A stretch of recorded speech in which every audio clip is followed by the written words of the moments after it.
Hello, and welcome to Let's Talk Tax, the show for growth-minded CPAs and real estate professionals in tax. I'm your host, Tim LeMasters. In today's episode, we will discuss what we're seeing in growing industries across the Southeast.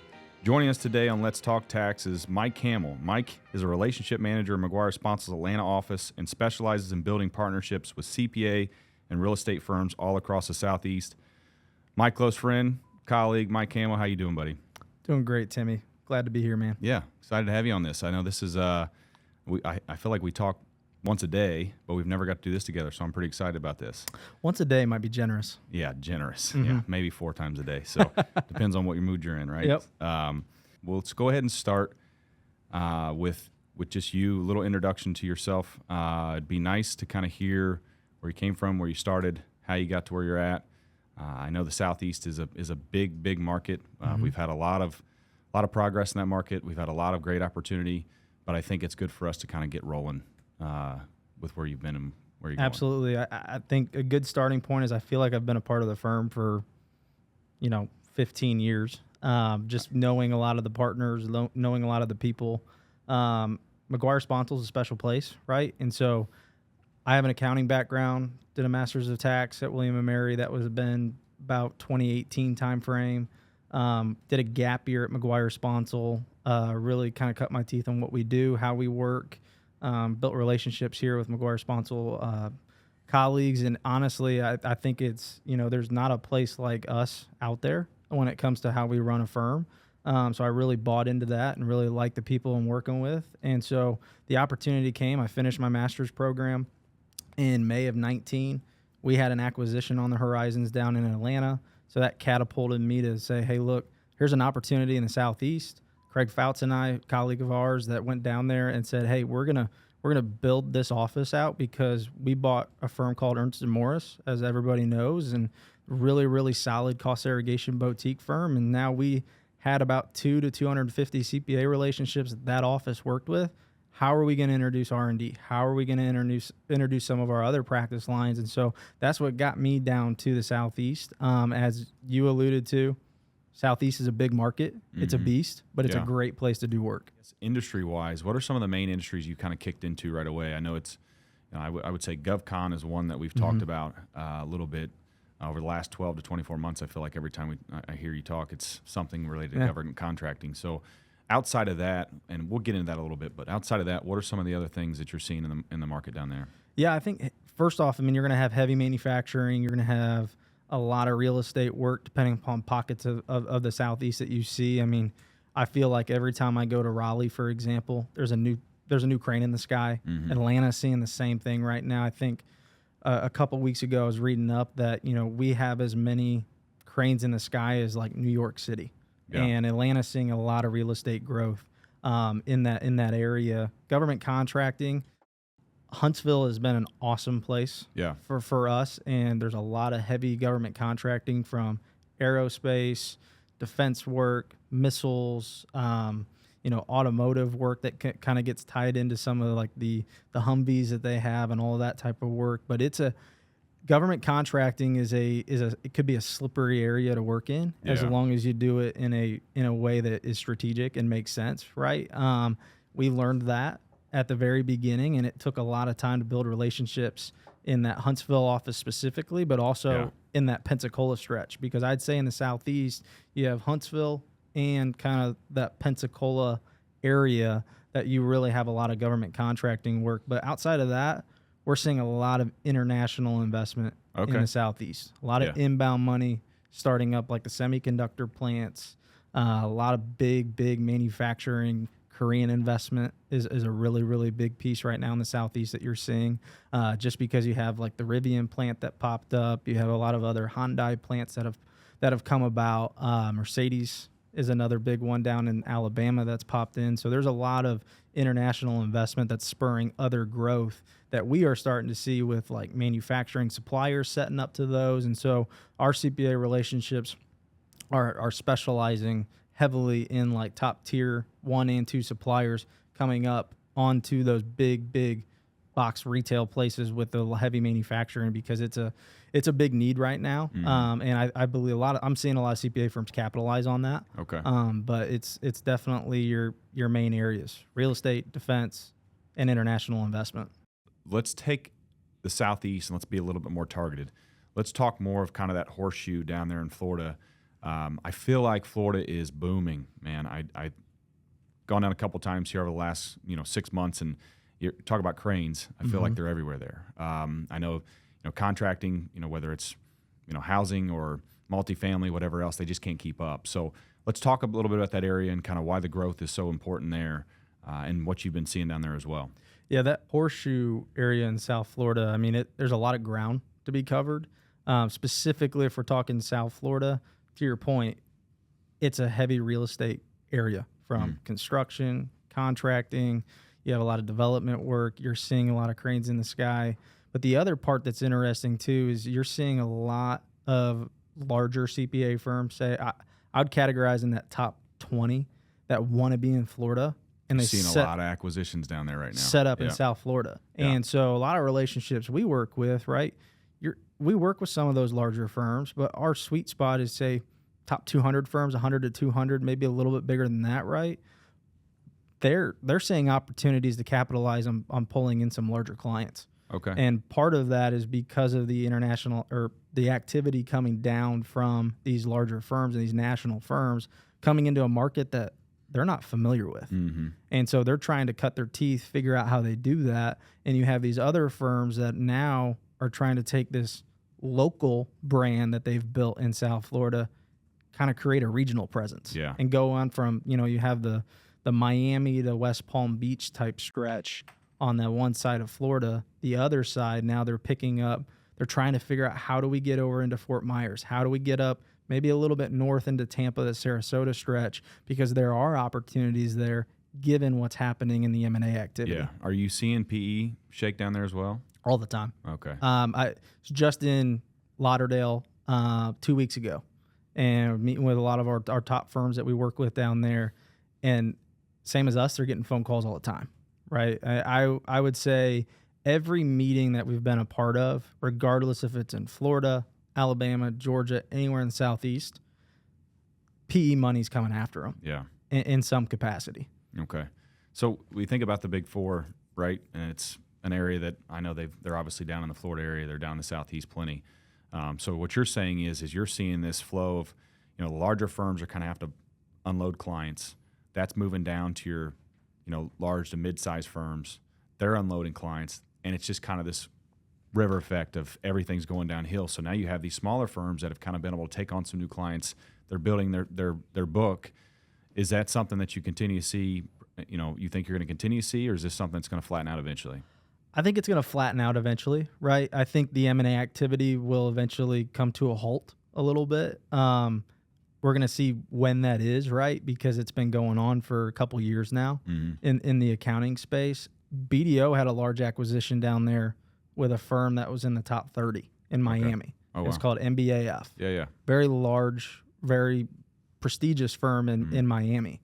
And then you had the conversion to an ESOP. And so now you're starting to see some partners roll off, maybe start their own firms, right? Take their clients with them. So what we're starting to see more in the Southeast is specifically that Miami market is firms starting to start their own brand again. They're kind of hitting the restart button because maybe you have like a younger partner that was like, I don't want to work under an ESOP anymore. I want to kind of do my own thing. And so I think you're going to start to see, regardless if it's South Florida, but across the country, with some of these people that are like, you know what, I don't want to be backed by private equity. It's just not what I prefer to do. And so they're going to start their own thing. But so as all this starts to grow, are we going to see workforce issues down there? Is it? It feel like it's going to be a competitive market now. Definitely workforce issues. The common theme with private equity getting down into South Florida is everybody wants to be in Florida. That's one thing. But the other piece is ask my wife. Yeah, Agree. Trust me, I understand that. And then the other piece to this is they just don't have middle management.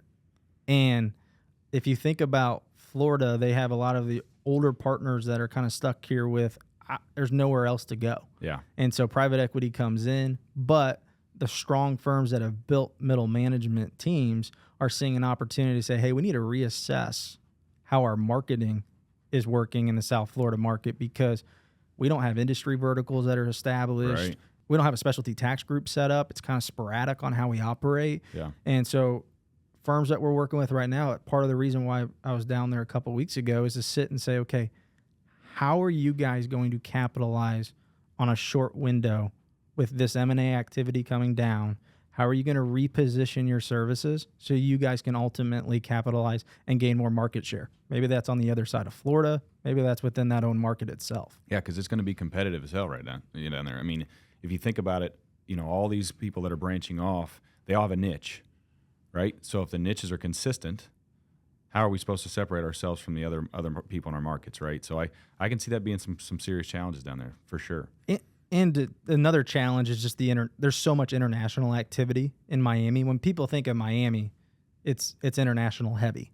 And so you're seeing a lot of, firms that maybe didn't dabble in international tax work that honestly their hands are being forced to, just given the people in the market, because if they want to stay competitive with those firms that are coming in, they have to be willing to adapt. Well, that's where firms like us come in, right? Exactly. They've got to have strategic partners. Mm-hmm. And I think that's a situation where a lot of these firms think, all right, well, how we do these things ourselves, they're taking on so much, right? You're pushing so much on your people.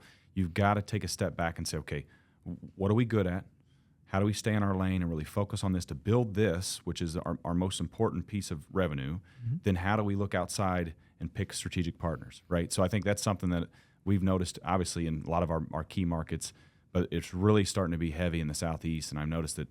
That's why I feel like you're getting a ton of traction down there, man. Yeah, it's fun, right? You're probably, you go down to South Florida, and so what's your take from firms that you're seeing and working with down there? I mean, my take on a lot of this is probably similar to what you're seeing. Yeah, I mean, the thing that I've noticed is anything new, people are trying to become experts immediately, right? So you talk about all the energy, you talk about the cannabis industry. They've all tried to jump in these areas and try to master that so that they can be kind of first to the table. Mm-hmm. And so it's been interesting to see down there. I know that I would say from a growth standpoint, it is probably one of the biggest markets right now that we've been in. And obviously we work mm-hmm. all across the country. I know that West Coast is booming right now as well. We're getting some things going out there, but it's just been fun to kind of see how TJ Sponsel. He's down there a lot. So mm-hmm. when you got you down there, me down there, TJ down there, it's definitely something. There's something in the water for sure. I would say the most, and I agree with you, but the most underrated market in Florida is Jacksonville. Okay. Jacksonville is blowing up.